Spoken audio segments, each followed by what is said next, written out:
Hello dear learners, আশা কৰোঁ সকলোৱে ভালে আছে। টেকনো ইনফো চেনেললৈ আপোনালোকক স্বাগতম জনাইছোঁ।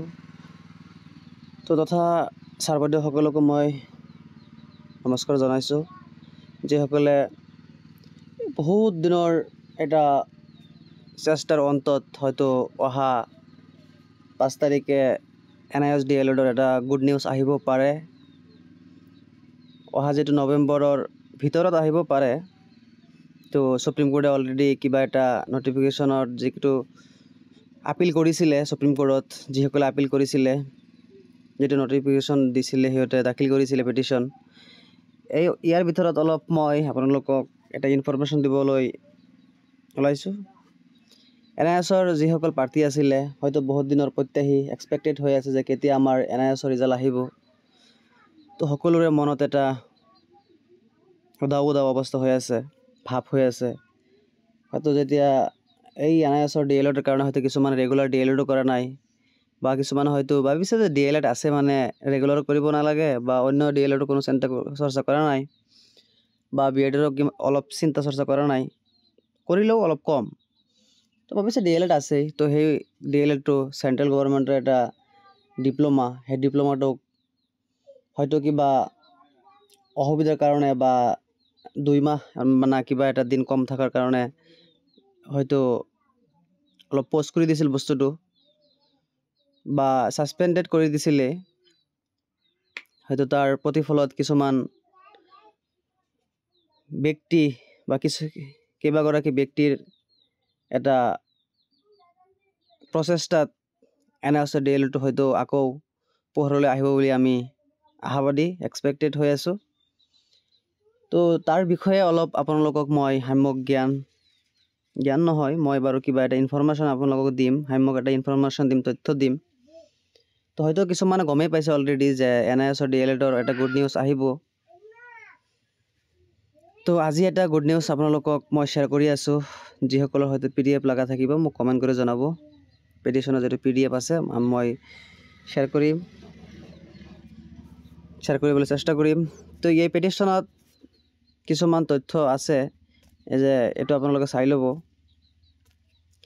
পিটিশ্যন নাম্বাৰ যেটো আছিল union of India, petition number আছে, ডায়েৰী নাম্বাৰ এইটো। তো ইয়াত কেনেকৈ কি কৰা হৈছিলে গোটেইখিনি permission two file petition SLP TPWP, diary number এইটো। তো ডায়েৰী নম্বৰ সেকেন্ড এইটো। তো এনেকৈ বহুত ধৰণৰ ইনফৰমেশ্যন আছে, যদি PDF লগা থাকে মোক জনাব। তো হয়তো বহুতে ভাবি আছে যে এটা NISৰ DLEডৰ গুড নিউজ এটা আহিব। আশা কৰিছোঁ গুড নিউজ হ'ব। তো চিন্তা কৰিব নালাগে, অহা নৱেম্বৰৰ ভিতৰত হয়তো লাষ্ট ভাগত এটা গুড নিউজ আহিব পাৰে। যিসকলে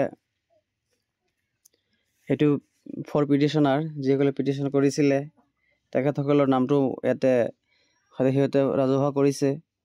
ফৰ পিটিশ্যনাৰ আছিল mister DS Naidu, senior advocate, তাৰপিছত mister ANS Nadkarni, senior advocate, mister Mandeep Kalra AOR, Anushna Chattopadhyay advocate, Chitrangda Singh advocate, Radhika Jalan advocate, Yashas J advocate, Aarushi Kulshreshtha advocate.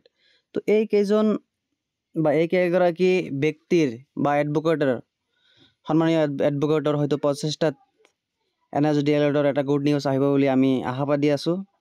হয়তো মহামান্য সুপ্ৰিম কোৰ্টে এটা ভাল ৰিজাল্ট দিব বুলি আমি প্ৰত্যাশী হৈ আছোঁ, যে কেতিয়া হয়তো ৰিজাল্ট দিব। তো নৱেম্বৰলৈকে যাতে ভাল এটা সুখবৰ এটা আহে, তাৰ বাবে নেদেখাজনৰ ওচৰত প্ৰাৰ্থনা জনাইছোঁ যাতে এটা গুড নিউজ আহে। তো নেক্সটত আৰু কিছুমান পইণ্ট আছে, তো আপোনালোকে মোক যদি PDF লাগে মোক জনাব, মই PDFটো দিম, আপোনালোকে পঢ়ি চাব।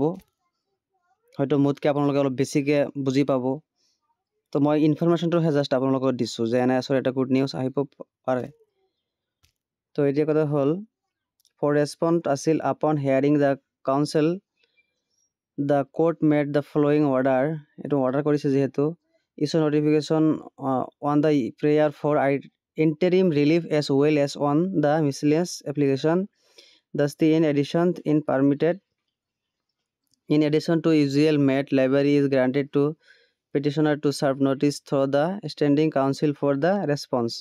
ঠিক আছে, তো ইয়াতে আৰু এটা দুটা পইণ্ট আছে, এইটো কৈ দিছোঁ মই। Take with review petition number 4961 of 2024, ঠিক আছে 24। তাৰপিছত ইয়াতে লাষ্ট এটা পইণ্ট দিছে, এইটো এটা বৰ very important point, list all দিছ মেটাৰ্ছ টুগেডাৰ। এই গোটেইকেইটা তথ্য পাতি এটা ৰিজাল্ট মহামান্য সুপ্ৰিম কোৰ্টে ৰিজাল্ট দিব বুলি আমি আশাবাদী। এইটো কি কৈছে, টুগেডাৰ আফটাৰ 4 উইকছ, মানে এই বৰ্তমানৰ পৰা 4 উইক ধৰক, যিহেতু এই অৰ্ডাৰটো ইতিমধ্যে ওলালে, তো এইটোৰ পৰা আমি হিচাপ কৰিব লাগিব 4 উইক, মানে ধৰক 1 মাহ গুচি গ'ল। 4 উইকছে মেবি 5 উইকছে 1 মান্থ, তো 4 উইক দিছে মানে লাষ্ট নৱেম্বৰৰ লাষ্টলৈকে এটা গুড নিউজ আহিব পাৰে NIS-ৰ, ঠিক আছে।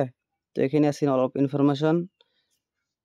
তো আজি এইখিনিয়ে থাকক, অন্য এটা ভিডিঅ'ত লগ পাম। Thank U.